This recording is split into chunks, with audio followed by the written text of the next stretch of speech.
So something that a lot of people have had to say more times than they'd like to is it's been a rough time, week, year, whatever you want to call it, for Microsoft and Xbox. So I want to make this video just to talk about the state of Xbox in 2023 with all the recent things that's been happening, you know, starting off kind of high in the beginning of the year, no pun intended, with Hi-Fi Rush. But then what we've had with the CMA, with the Activision deal, Redfall coming out to terrible reviews, everything like that. Phil Spencer even coming out this week and addressing a lot of the concerns that the community has and, you know, trying to still stay positive with, you know, where Xbox is looking to go towards the near future and even further down in the future. And, you know, he gave some good answers, some kind of questionable things, but we're going to break all that down today. So if you're new to the channel, welcome. My name's Mansa XP, and we're going to be going through all these things today. What's going on with the state of Xbox? If you're new to the channel, make sure you hit that subscribe button, leave a like, and let's get into it right after this.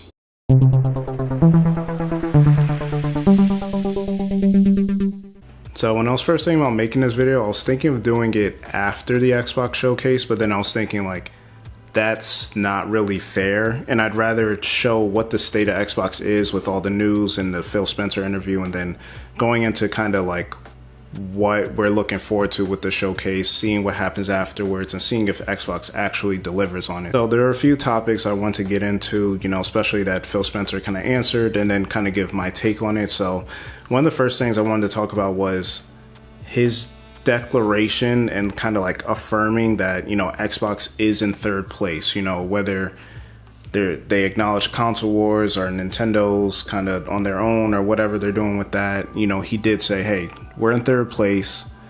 But the thing is, he said he doesn't like the notion that everyone says, oh, if you just push out good games, that's just going to sell hardware on its own and everything like that. Or people are going to just throw out their PlayStation 5. So there's a couple things I want to say on that. The first thing is that he's not necessarily wrong, but he's not right either. The first thing is, that is how you sell games. Putting out good games is how you sell consoles, move hardware, because if not, why are people even buying it? Like, there are people that literally will say, oh, there's a new God of War coming out, I'm going to get a new PlayStation, or how do I play it? Or whether you're a casual or hardcore fan, that is how you push product. And I think the idea of, oh, they're not going to toss out their PlayStation, it's like, it's not about that. And it's not necessarily about converting them either. If it's about selling units, whether you care if someone has a PlayStation and Xbox, or a Switch and an Xbox, or just an Xbox, you just want to move units. And I think there's this thing, and this has only happened as of recent generations, about first place, second place, third place, as far as like a wide margin. Like when you look at previous generations, besides the one before this, there may have been like one main leader, or everyone was semi-close. So when you look back at the original Xbox, GameCube, PS2 era, the PS2 was the best-selling console of all time. So no one was competing with that. It was Xbox's first system. You know, PS2 put out around 150 million units. GameCube and Xbox both did like 24, 25, 26, 27 million, something like that. So it was nothing crazy. Then the next generation, Xbox was able to get out ahead, put out the 360 a year before the Wii and the PlayStation 3, and it still sold pretty well. So like the PS3 sold around, I think it was like 87 million. Xbox 360 sold 84, which is like, that's comparable. Like, I don't care if you had an extra year or whatever. This is your second system ever. You put it out. People loved it. It had great exclusives. You know, BioShock was a time exclusive. Mass Effect was a time exclusive. You had, you know, Halo 3, Reach, Call of Duty marketing rights. Like, 360 was popping. That's what everybody had. And you know, the Wii, of course, came out on top with 100 million, but that was an anomaly for Nintendo. They were never selling that many.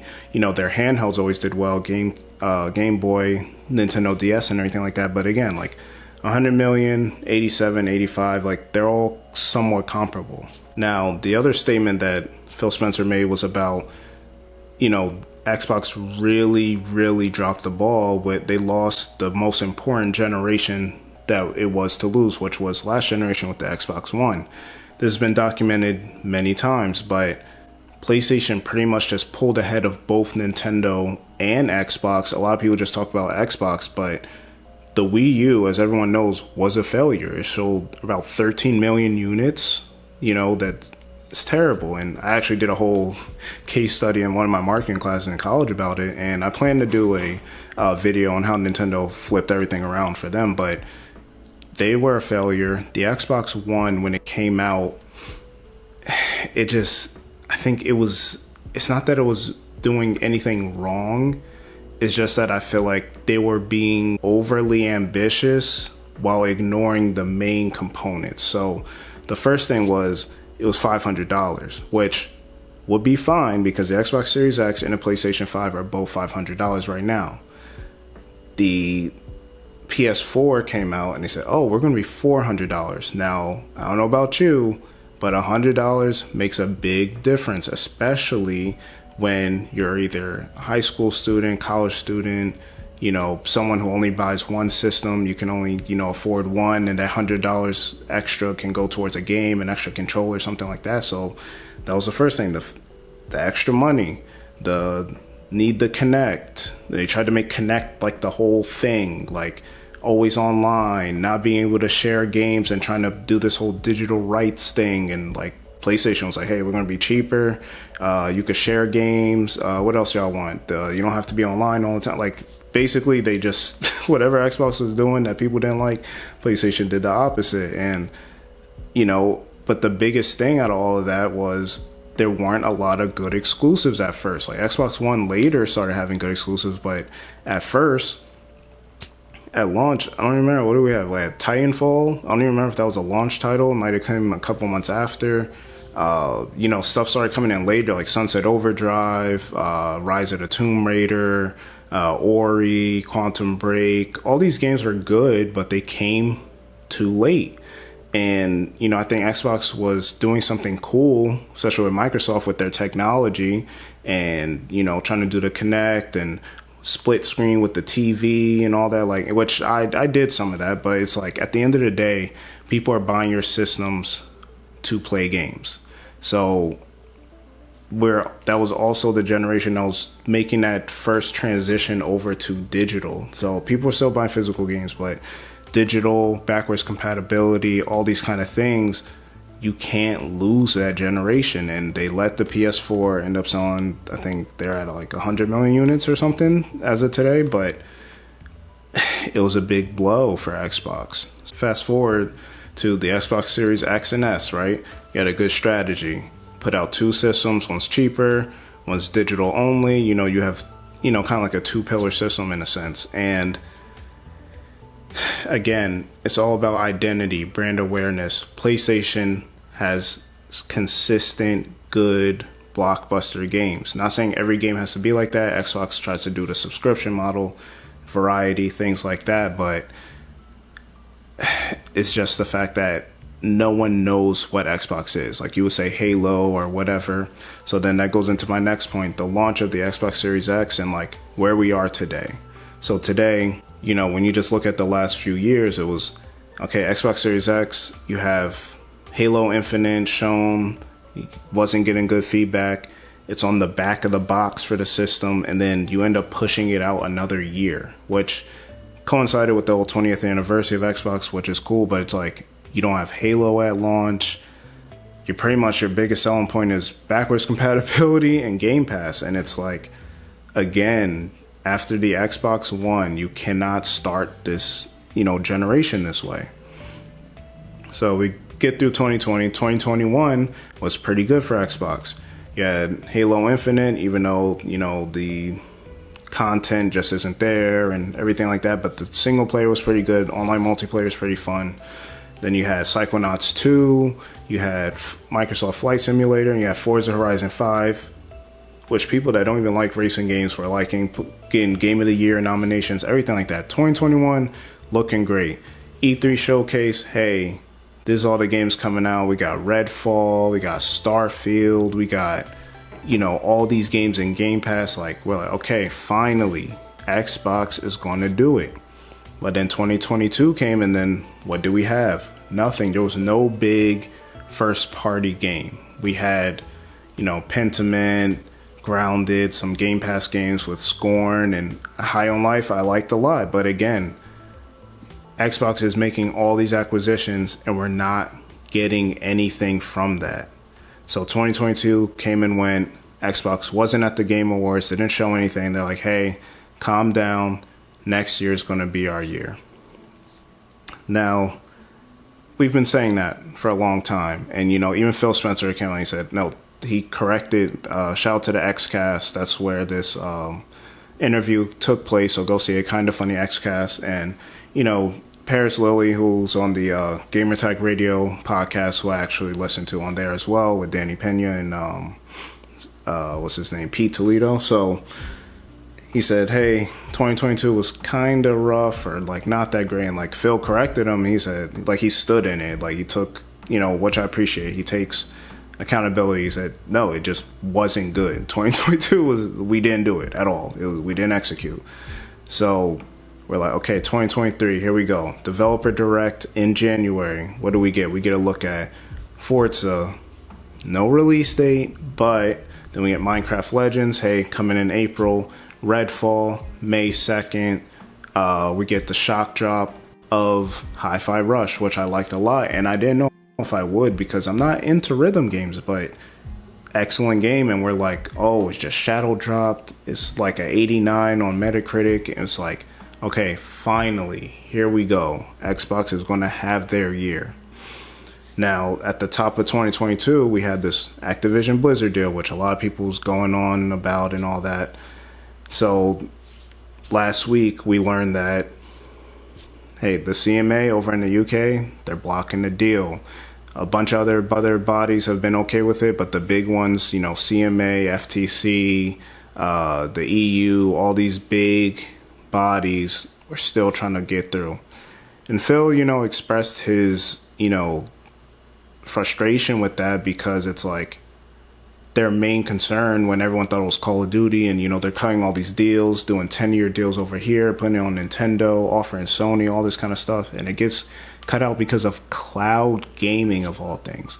Cloud gaming, which is a smaller percentage of gaming than VR, if you can believe that. Like, people are having trouble getting VR adopted in cloud gaming because of what they project the future of it to be. They blocked it, which is BS. But, that was rough. And then Redfall, which was supposed to be this big game from Arcane, the makers of Prey, Dishonored, Deathloop, it reviewed badly, and like, I was disappointed in that. I still haven't played it, but I've just been watching videos, hearing other people talking about it, the issues, the no 60 frames per second, the just boring game, as they're calling it. And like, you can deal with boring or a story being bad, but like, when there's just technical issues after you delayed this game almost a year, it's just not good, man. It's not good. So where we're at with Xbox, I mean, we have the showcase coming up in June. We have Starfield coming out in September. And then, I mean, I'm just assuming Forza will be in October, November, Hellblade in November, December. And then, we'll kind of see from the showcase what's going to be coming out next year. And it's easier to be negative, but like, I was happy to see that interview with Phil Spencer, just to be like, hey, I know it's rough. Y'all don't, like, I don't deserve y'all trust right now, but I think we are finally in a good place. We're learning from we're learning lessons from these obstacles. And, I really believe that. I just do want to see them execute, with gaming, out of any form of entertainment, like, it costs so much money and it's so hard to fix mistakes. Like, that's just the thing. Like, things can be detrimental. They can sink your studio. Like Microsoft is lucky they're $1 trillion company, or else, I don't know, Xbox would be in a lot of trouble. So, where I think they're going to go from here, I mean, we got Starfield. I think they're going to really push these big RPGs moving forward. So I think Starfield this year. I think we get Avowed next year. Fable 2025. I'm guessing maybe Elder Scrolls 2026. And then Fallout 5 2027.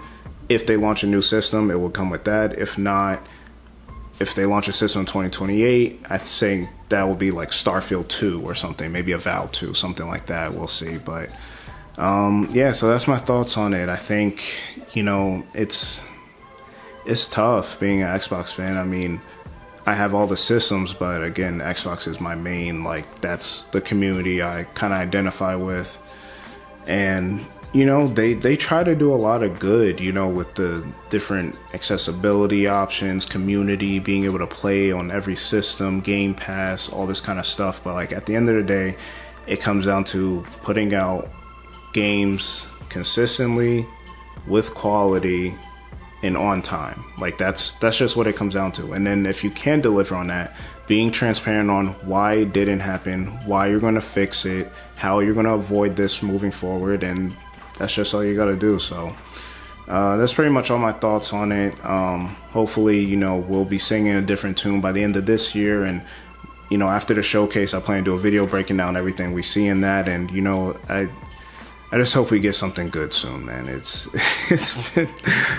been really rough, but you know, shout out to Phil Spencer coming out and, you know, clarifying, getting ahead, and, you know, falling on the sword, for lack of better terms, you know. So, but y'all let me know what y'all think. Leave your comments in the section below on how you feel about Xbox. You know, is it hard being a fan? Are you PlayStation and just don't care? You know, whatever, what's going on with that. But y'all let me know. Leave a like on this video, subscribe if you have not already, and I will catch you on the next video.